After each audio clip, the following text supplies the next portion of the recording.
मैं अभिनव गुप्ता, अध्यक्ष Agra taxi association. Hello, मैं अभिनव गुप्ता, अध्यक्ष आगरा टैक्सी एसोसिएशन।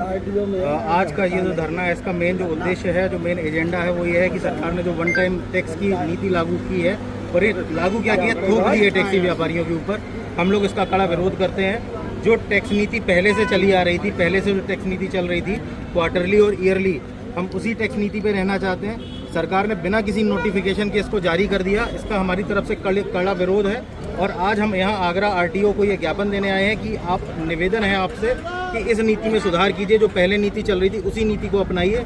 अगर सिस्टम ऐसा नहीं करता है, इस नीति को वापस नहीं लेता है, तो हम इसका कड़ा विरोध करेंगे, प्रदर्शन करेंगे, लखनऊ जाएंगे।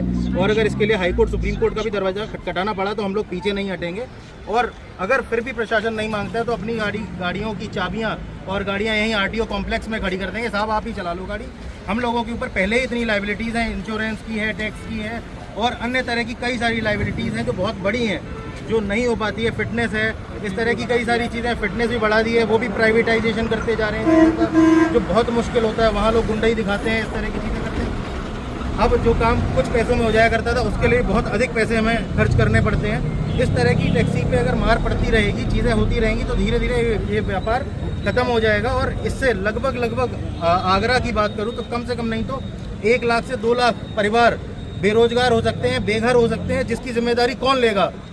क्या प्रशासन आकर इनके घर में राशन देगा? तो मैं इसका कड़ा विरोध करता हूं और प्रशासन से निवेदन करता हूं कि इस बात को समझें, विचार करें और निर्णय को ठीक करें। धन्यवाद। बहुत अच्छा।